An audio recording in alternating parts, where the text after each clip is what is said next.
It didn't begin with chaos. No explosions. No headlines. Just a whisper. In less than a year, the world changed. We learned to read thoughts, real, unspoken words straight from the mind. At first, it felt like progress. No more lies. Only truth. But the truth was never meant to be heard. Relationships shattered. Trust disappeared. Secrets died. The mind, once private, became public. People saw the darkest parts of each other, and it was unbearable. Society fractured. Silence became dangerous. Even a glance could betray you. And the scariest part? The moment we heard each other's minds was the moment we stopped being human. So ask yourself, would you survive being truly known? Hit like, subscribe, and let's go. For decades, science chased the idea like a ghost, the ability to decode thought. Brainwaves were mapped, neural patterns translated. At first, it was medical, helping stroke victims communicate, allowing paralyzed patients to express words with nothing but their minds. It felt noble, human. But the deeper researchers dug into the language of neurons, the more terrifyingly clear it became thoughts weren't just electric signals. They were patterns. Decodable, translatable, replicable. And with the rise of neural interfaces, machine learning, and quantum computing, the impossible became reality. Suddenly, a headset could do more than monitor your brain. It could listen to it, word by word, sentence by sentence.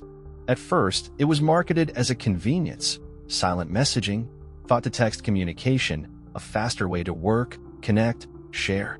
Tech giants rolled it out globally within months. The uptake was instant. And why wouldn't it be?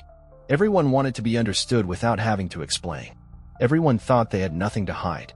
But society wasn't designed for transparency. Not this kind of transparency. The world was built on subtext, on white lies, second thoughts, internal filters that kept the peace. Without them, cracks began to show. What once felt private, the tiny, daily judgments we all carry, became public property. And with that shift, the world quietly changed. We still had the same cities, the same streets, the same people. But something invisible had ruptured. And what broke was trust. It started in the private labs of a defense contractor, not a tech startup, not a university. The initial goal wasn't connection or empathy, it was control. In classified programs, researchers developed early prototypes to intercept neural activity from targets, extract unspoken thoughts, and predict intent. It was a weapon, one that didn't kill, but revealed. Governments saw the power immediately. Imagine interrogations without questions. Surveillance without microphones. Enemies disarmed not by force, but by exposure. Eventually, the technology leaked, as all powerful things do. A whistleblower, or maybe a hack, no one really knows. But once it hit the open market, it spread like fire. Commercial versions were refined, made sleek, affordable. Corporations took it mainstream, wrapping it in promises of productivity, intimacy, progress. They called it NeuroSync or MindLink. It sounded futuristic, friendly, almost harmless. But here's the part they never advertised. Once the neural mapping system is trained on your brain, it doesn't just read what you want to say. It reads what you're trying not to say. The quiet parts. The ugly parts. The ones even you don't want to admit exist. The tech didn't just listen, it dug. And that's when everything changed. What began as a classified tool of control became a global mirror, held up to billions of minds, all at once. And the reflections weren't what we expected. They weren't beautiful. They weren't even human. Because once you know what someone truly thinks, you can never unknow it. Within just 2 years of public release, over 1.2 billion people had adopted neural interface devices capable of passive thought detection. No wires, no implants, just sleek, wearable bands with real-time neural decoding. At first, it was opt-in. By the third year, it was mandatory for certain jobs, schools, even border control. Transparency equals safety, they said. But what they didn't say was that the system never turned off. Every micro-expression, every stray thought recorded, analyzed, archived. People began receiving automated reports about themselves, subconscious biases, potential threats, emotional instability scores. Insurance companies used it. Employers used it. Governments weaponized it. Soon, cities were mapped not by streets, but by thought clusters, regions where fear spiked, anger boiled, or ideology drifted. Thought crime stopped being a theory and became a metric. People were arrested for pre-violent cognition. Families torn apart because of emotional incompatibility. Children flagged at age 6 for future deviance. You didn't have to do anything. You just had to think it.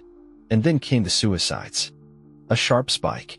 Quiet at first, then exponential. People couldn't handle being fully known, not by others, not even by themselves. Studies showed a 40% increase in depressive disorders, 60% in anxiety. 1 in 5 users reported avoiding mirrors, not because of how they looked, but because of who they were underneath. The scariest part? None of this was hacked, leaked, or stolen. We gave it away, willingly. Here's what they didn't explain during the launch. Reading thoughts isn't about magic or some sci-fi fantasy, it's about math. Your brain emits electrical patterns, tiny pulses of activity across neurons, and those patterns, with enough data and machine learning, become language. Not spoken language, but internal language. Scientists call it subvocalization. When you think in words, your brain sends signals to your vocal cords, even if you're silent. And with the right sensors, those signals can be read, decoded, translated. But the shock came when systems began decoding things people didn't even know they were thinking. Emotional precursors, wordless fears, half-formed impulses. The AI wasn't just reading thoughts, it was completing them, predicting them, finishing your sentences before you even started them. That's when researchers realized something disturbing. These systems didn't just mirror your mind, they began shaping it. Feedback loops started to emerge. People thought differently when they knew they were being read. Their neural patterns shifted. Creativity dropped. Risk-taking vanished. Free will, once thought sacred, began to blur. Some scientists raised alarms, saying these systems create what they called neuroconditioning fields, where constant monitoring creates conformity. Others claimed we were witnessing the birth of the first true hive mind, not connected by belief or culture, but by shared surveillance. But by then, the public had stopped listening. Most were too distracted, too exhausted, too numb to care. And here's the twist that hits hardest. The deeper we look into the human mind, the more we realize we were never designed to be seen. If you think this is decades away, you're already behind. In 2023, researchers at the University of Texas used fMRI scans and AI to decode full sentences from brain activity, without the subject ever speaking. In Japan, a team reconstructed visual images seen by the brain using nothing but neural signals. Elon Musk's company Neuralink is already testing brain implants on humans, not in theory, but in real trials. And while they market it as a tool to help the disabled, the underlying technology is far more powerful. Two-way brain-computer interfaces that don't just read thoughts, but write them back. Big tech is racing toward the same goal. Meta, formerly Facebook, invested millions into mind-reading wristbands. Google is funding neural translation. Even Apple has quietly acquired companies focused on cognitive tracking. The reason? Whoever controls thought input and output controls everything. Meanwhile, military programs are exploring brain-to-brain communication for soldiers. No talking, no delay, pure intent transmitted across a battlefield. It sounds efficient until you realize what happens when that same system is turned on civilians. When disagreement becomes dysfunction. When rebellion becomes a mental error. Today, your phone predicts what you'll type next. Tomorrow, it may predict what you'll think next. The line between suggestion and manipulation is already razor-thin and shrinking. Science isn't guessing anymore. It's building, testing, refining. And no one is asking the most important question. Just because we can read the human mind, does that mean we should? Some still argue this was evolution. The next step, that learning to read thoughts was inevitable, like fire, flight, or the internet. That true empathy demands exposure. That humanity needs to be uncomfortable to grow. A few thinkers even believe that merging minds, becoming one interconnected species, is the only way to survive global collapse. No more lies. No more borders. No more us and them. Just one shared consciousness. But others see something darker. They say we weren't built for this. That the architecture of the human mind was never meant to be fully exposed, that privacy isn't a luxury, but a biological need. These voices claim we've ruptured something ancient, something sacred. That when we tore down the final wall between thought and world, we didn't find truth, we found madness. Psychologists report rising cases of cognitive dissociation, where people begin to lose track of which thoughts are theirs and which were read into them. Identity fractures. Individuality blurs. And in the chaos, a dangerous idea begins to spread that some minds are simply too unstable to be heard. That thoughts, like viruses, must be filtered, silenced, deleted. This is the moment where the promise of unity becomes the threat of erasure. Because when thoughts are no longer private, who decides which thoughts are allowed? After the collapse of thought privacy, everything changed. Democracies faltered. Free speech lost meaning. How do you debate, protest, or even dream when your unspoken thoughts can be used against you? Political systems, legal structures, even religion all began to unravel. In their place, a new order emerged, not governed by weapons or wealth, but by minds. The first wave of enhanced humans, those who trained their thoughts to remain still, controlled, pure, rose to power. Not through elections, but by elimination. They were calm, calculated, unshaken by emotion. And they ruled without ever saying a word. Ordinary people couldn't keep up. Every impulsive thought was a risk. Every flash of fear or anger, a liability. Billions were reclassified as cognitively unstable. Not criminals. Not rebels. Just too human. Slowly, they were excluded from jobs, from influence, from society itself. A quiet, clean form of extinction. Scientists called it cognitive Darwinism. The rise of a new mental elite, not stronger, not smarter, just colder, more controlled. Evolution didn't wait for biology. It happened in silence, inside the brain. And the world? It adjusted. Cities became quieter, streets safer.